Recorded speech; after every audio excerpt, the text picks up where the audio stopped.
part of spiritual development is to recognize the satanic tendencies that characterize you and to fully wrestle with them and to integrate them. That's the thing. It's not so much to cast them away, it's to transmute them. And you can see the difference between people who've done that and people who haven't, at least to some degree, because people who haven't integrated the shadow at all are naive. And you can tell that when you look at them, and you can tell that when you talk to them. And because they're naive, they're often resentful as well because they get taken advantage of. And someone who's integrated that more, they're dangerous in the martial arts sort of way, which is they're dangerous, but they don't have to use it because their presence radiates, what would you say? It doesn't radiate threat exactly. Well, certainly strength, but it's the potential for havoc. That's the right way of thinking about it. There's an implicit potential for havoc, and that's really necessary. It's one of the things that gives people self-respect. This is an interesting thing about the integration of the shadow, because recognizing yourself as the locus of evil, let's say, actually, in some sense, gives you far more respect for yourself, strangely enough, because the same respect that you might have for a wild animal or even a monster.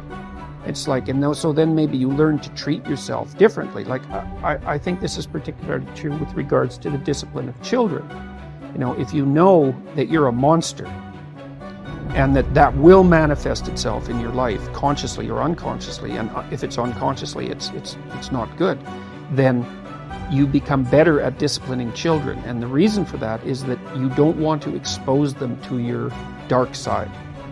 And so if they behave and don't provoke you, which means they'll also behave for other people, then the monstrous part can stay in abeyance, and then that's great.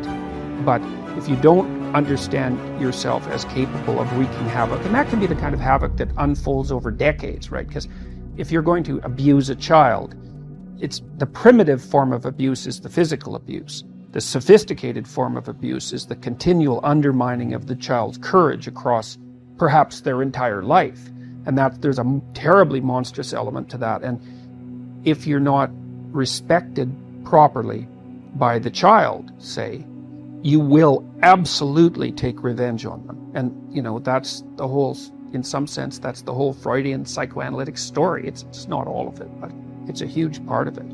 So. Interesting that you say that you have to accept the fact that you're dangerous or become dangerous, because I'd also say that if you haven't done that kind of shadow work, if you haven't made friends with your anger, if you haven't integrated it, you're actually more dangerous. Yes, definitely. Because then things will happen that it will come out in a way that you don't expect. Right, it comes out disintegrated. So it comes out as an autonomous spirit, right, under no one's control. And that's like a burst of rage, let's say. When you hear about a mother who's done something terrible to one of her children, that's the reason, is that,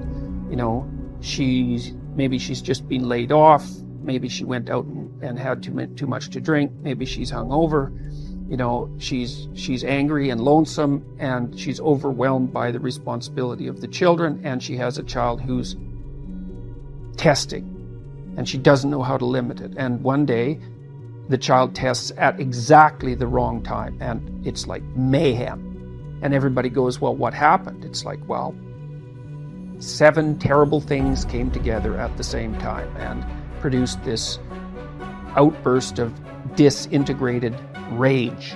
And like, look the hell out when that happens, So, yeah, you want to have that. You either have that or it has you. Those are the options. And you don't become safe by being castrated.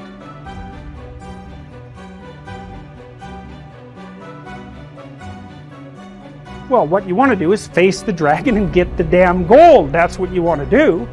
Well, you have to be a paradoxical being even to do that. So, in The Hobbit, it's Bilbo in The Hobbit, he's kind of this little underdeveloped, overprotected Shire dweller, and he's called on a great adventure to go and find the dragon, and he has to become a thief in order to manage it.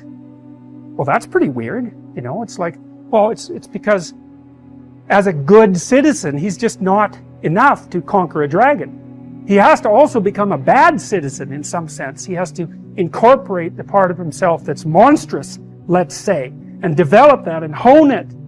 And that's to say that, well, if you're harmless, you're not virtuous.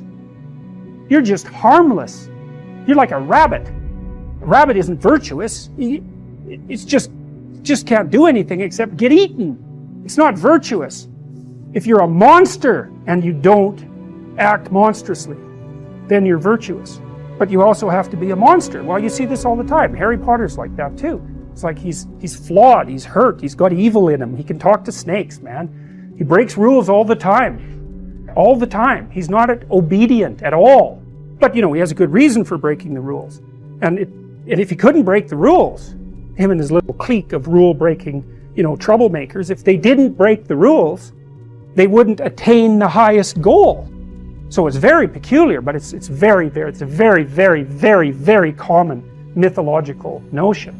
The hero has to be a monster, but a controlled monster. Batman is like that. It's everywhere. It's the story you always hear. One question is, you're kind of implicitly moral insofar as you're socialized. But that's sort of procedural. It's just built into you. This is different. This is also becoming conscious of it and expanding out your personality into dimensions that it wouldn't normally occupy. So this happens to people all the time. So, for example, lots of my clinical clients, are too agreeable. And they're generally women, because women are more agreeable than men, but not always, because I've had agreeable men as clients as well. And what happens is they're resentful and they don't know how to stand up for themselves, and it's because they're very compassionate by nature. And so if you're entering into a negotiation with them, they'll let you win. Well, that's not so good, because you need to win too, especially if you're in an organization of adults where there's a struggle, right? When you have kids, you can let them win, especially infants. You have to let them win, and that's partly why compassion is so necessary. But as a basis for negotiation between adults, it's like, sorry, it's insufficient. You have to be a bit of a monster so that you can say no. And so a lot of what you do in psychotherapy is treat people's anxiety and depression. That's a huge chunk of it. Help them straighten out the way they think. That's a huge chunk of it. But another chunk of it is, well, let's toughen you up. Let's put you in a position where you can bargain. Let's teach you how to assert yourself and stand up for yourself, and that's assertiveness training, and it's a huge chunk of psychotherapy. And you need to learn it. It's like, because part of how you regulate your interactions with other people is to negotiate. And you cannot negotiate unless you can say no. You can't do it. And it causes conflict to say no, and if you don't like conflict, which is basically the definition of being agreeable, then you can't tolerate the conflict, and so then you can't negotiate on your own behalf, and so then you keep losing, and you're bullied, and it's not good. Then you get resentful, and it's really not good. So you have to develop your inner monster a little bit, and then that makes you a better person, not a worse person. It's weird, but that's just how it is.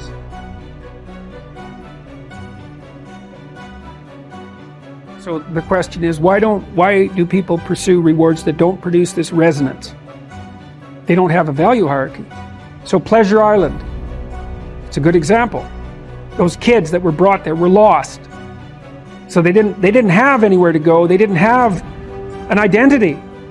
So they default to local pleasure. And that's better than none. Although the problem with local pleasure, well, as the narrative made clear, is that you better look out if you're impulsive, because it's going to kick back on you hard. And the reason is, you're only considering the immediate time frame. And the problem is that things propagate across all the time frames. And so just because something works really well this second, cocaine, for example, doesn't mean that it's a tenable solution to the class of all problems. So usually, often, people pursue local pleasure because that's the best they can imagine. It's the best they've been taught. They don't see another alternative. So it can be ignorance. It can be they don't want to adopt the responsibility, because part of the problem with working at every level of the hierarchy simultaneously is that it's it's like dancing to a very complex waltz, let's say. You have to be paying attention to a very large number of things simultaneously and doing things right. It requires responsibility. And so, it's a pain. It's a weight. Part of the reason people drink alcohol is to get rid of their responsibility. I mean, that's, you hear people drink because they have problems. It's like, yeah. No. Some people drink because they're anxious, and alcoholics drink because they're in withdrawal. But young people drink because they're sick and tired of being responsible, because it's annoying. It's like, so I'll drink enough, I won't care about the medium to long-term consequences, because alcohol, that's exactly what alcohol does. It doesn't make you ignorant of the medium to long-term consequences, but it makes you not care about them. And partly it's because it dampens anxiety. So it dampens anxiety, leaves your positive emotion circuits intact, so then you can go out there and do stupid fun things. And that's a party, really. Let's go do stupid fun things. That's a party. But the medium to long-term consequences it's risky. It doesn't mean you shouldn't do it, but it's risky. So, yeah, they don't know better. That's the answer, I would say.